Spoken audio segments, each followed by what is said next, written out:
Cut a long story short, जहाज बांग्लादेश में इस तरह नहीं उड़ सकते। देखिए 1971 में भी जहाज भी उड़ रहे थे और सारी चीजें भी हुई थी। ये जो फाइटर जेटों का कह रहा था, तो इसका मतलब यह है कि पाकिस्तान में फाइटर जेट हमारी जब दिल करे, जिधर दिल करे, जिस छोटे बड़े मौके पे दिल करे, हम उड़ा लेते होते हैं। हमारे यहाँ फाइटर जेट का मसला नहीं है। हाँ तो लेकिन मैं जो आपकी सारी को सुने ना, सुने नहीं, मैं तो सुन ही रहा हूँ यासिर मलिक, लेकिन एक छोटी सी बात, एक लाइन भाई, आपकी वायु सीमा, आपकी एयर लिमिट, दिन भर रात भर फाइटर जेट उड़ाते रहो, करते हैं रिमोट से लेकर बच्चे खेलते हैं, आप फाइटर जेट से खेलो, क्या करना है? फाइटर जेट है, हम उड़ाएंगे जिधर मर्जी हम उड़ाएं। हाँ तो उड़ाओ ना पाकिस्तान में जिधर मर्जी, किसने रोका है?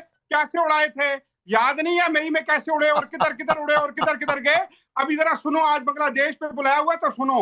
1971 में आपके 12,000 मारे थे, अभी तक वो भी दर्द नहीं आपका खत्म हुआ, और इस टाइम आपको लगने लग पड़ा है आपकी इन्वेस्टमेंट, आपकी शेख हसीना, सब कुछ आपके हाथ से जा चुका है।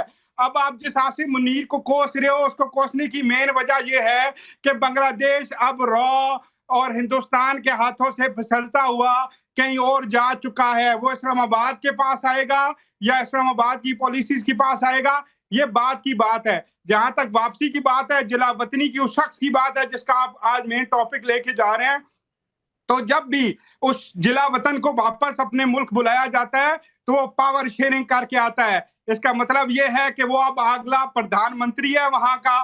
तो इसका मतलब सादे लफ्जों में यही समझे कि अगर वो बांग्लादेश का प्रधानमंत्री बनेगा तो फिर हिंदुस्तान कहां जाएगा? जो इस खित्ते का अपने आप को मामा जी कहता है, अपने आप को टाइगर कहता है, बड़ा कहता है, यासिर मलिक, लफ्जों में ये समझे यासिर मलिक, मैं तो चाहता हूं कि ऐसे ही बोलो, हो गई है। मैं तो चाहता हूं कि आप ऐसे ही बोलो, आप खुद को एक्सपोज करते रहोगे। आपका मोदी फखर यूसुफ यही भी सोच रहे होंगे कि कैसे कैसे हमारे मुल्क में है, आपको कैसे कैसे हमारे मुल्क में है। अरे कुछ ऑपरेशन करते भी है तो पीछे से, ठीक है, और अमेरिका आपको ठीक ठीक, मारिया इकबाल, मारिया इकबाल, मारिया इकबाल, बांग्लादेश में आग क्योंकि हिंदुओं से नफरत, और ये सब कुछ कर लीजिए, कतर का जख्म कभी मिट नहीं पाएगा। अब की बात ये है, सबसे पहले तो ये मैं आपसे रिक्वेस्ट करूंगी कि प्लीज मुझे बोलने दीजिएगा। जहां तक 1971 की बात है, ठीक है, वो एक तारीख का हिस्सा है, पाकिस्तान भी उसको नहीं भूला है, बांग्लादेश भी उसको नहीं भूला है, मगर आज 1971 की जो बातें 2025 में हम कर रहे हैं एक हिंदू के कत्ल होने पे, देखिए वो एक इंसान था हमारे नजदीक, हमें भी उस चीज का अफसोस है, ठीक है, वहां पर जो भी इस वक्त हुआ वो एक अंदरूनी मामला था बांग्लादेश गवर्नमेंट का, पर वो उसका जो है वो दिल्ली तक पहुंचना, फिर उसके बाद उसको रिलेट करना है इस्लामाबाद की जेट फाइटर से, और फिर उसके बाद ये करना है, ये एक थोड़ा सा मुझे बड़ा अजीब सा अनरीजनेबल सा नजर आ रहा है। मुल्क के अंदर बहुत सारे वाकयात होते हैं, अभी कभी ऐसा नहीं हुआ कि आपके गुजरात के जो वाकयात हुए हैं या उसके बाद के वाकयात हुए हैं तो वो उसकी डिस्कशन जो है हमने किसी और चीज के साथ जोड़ दी हो, और यहाँ पे बैठ के हम जो है ना वो तारीख के तनाजर में एक हिंदू किलिंग जो है जो वो किसी भी बेस पे हुई होगी ना, उसकी इन्वेस्टिगेशन अभी तक सामने आई, ठीक है, वो लिंचिंग थी जिस पे भी थी, जो बुरे लफ्ज उसने कहे, ये जो भी था, अभी तक वो इन्वेस्टिगेशन जो है वो चल रही है, मगर अभी वो इन्वेस्टिगेशन मीनवाइल चल रही है तो हम यहाँ पे जंगों की बातें ऑलरेडी करना शुरू हो गए हैं। हम यहाँ पे डिप्लोमेटिक जो जितने भी सफारती ताल्लुकात हैं पाकिस्तान, हिंदुस्तान और बांग्लादेश के दरमियान, उनको फिर तो दोबारा तोड़ जोड़ उसमें शुरू हो गई है। तो बात ये है कि हम जो अपनी जो हमारी जो अफसानवी कहानियां हैं पाकिस्तान हिंदुस्तान की, उनको बांग्लादेश तक भी ले गए हैं। तो जो बांग्लादेश है उसमें इस वक्त जो भी सिस्टम चल रहा है, मेरे ख्याल से बंगाली उसको बहुत बेहतर समझते हैं।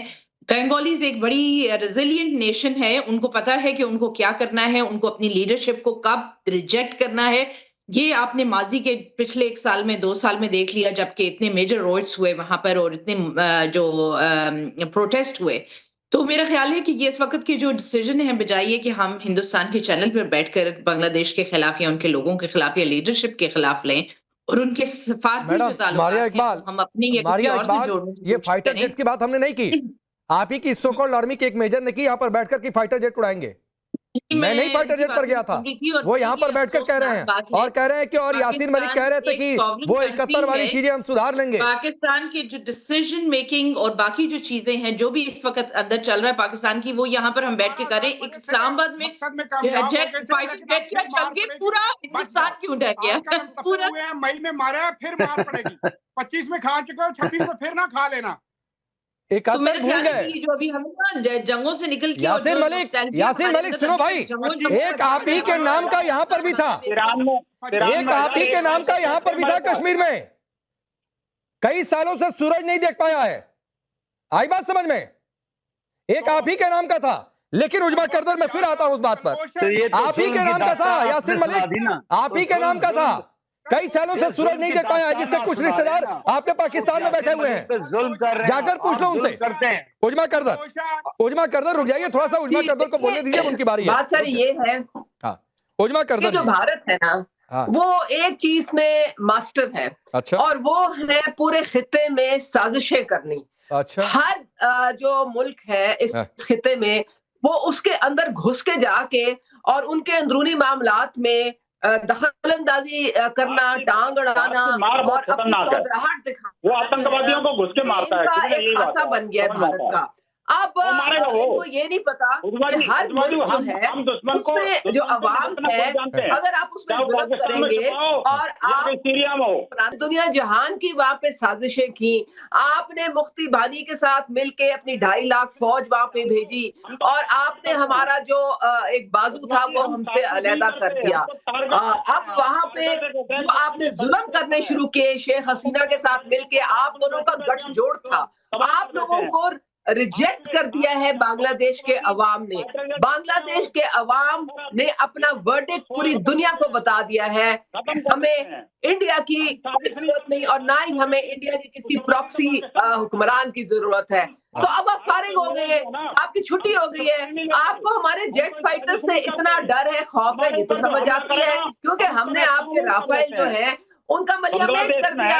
मैडम सुनिए, उजमा करदर जी, एक मिनट विनोद बत्सल जी, उजमा करदर जी सुनिए, जो आपने एंटरटेनमेंट के लिए जेट्स उड़ाए ना, बिल्कुल ठीक है, तो उनके जेट से डर नहीं लगता है, तो आप एंटरटेनमेंट के लिए जेट्स उड़ाइए, हम प्रैक्टिस के लिए और आप जैसों के टुकड़ों करने के लिए हम जो है जेट्स उड़ाते हैं। विनोद बंसल जी कुछ कह रहे हैं, फिर मैं उजमा जी आपका जवाब दिलवाता हूं शोएब चौधरी से, जवाब दिलवाता हूं कि कौन किसके फारिग होने की कितनी बारी है। विनोद बंसल बोलिए। राकेश जी, उजमा जी को मैं बता दूं, ये कह रही है कि भारत साजिश करता है। हम साजिश नहीं करते, हम तो टारगेटेड अटैक करते हैं। हमारे खिलाफ जो साजिश करता है हम उसको घर में घुस के मारते हैं। ये तो हमारा डीएनए बदल चुका है।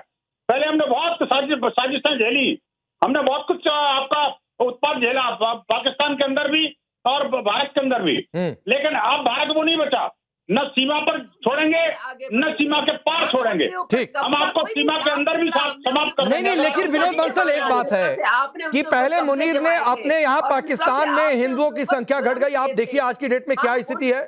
फिर बांग्लादेश में हिंदुओं को मारने की बात, और क्यों ये बातचीत है, क्योंकि मुनीर खुद कई बार कह चुके कि हिंदू कौन, हिंदुओं के खिलाफ नफरत भरी भाषा कई बार बोल चुके। देखिए 18% से 3% रह गए पाकिस्तान में, और जहाँ 38% बांग्लादेश में थे वहाँ 8% भी नहीं बचे। आखिरकार क्या जमीन निकल गई, आसमान खा गया। ये सब धर्मांतरकारी गैंग जो है ना जी, राकेश जी, आज स्वामी सरदानंद का बलिदान दिवस है और वीरबाल दिवस भी है।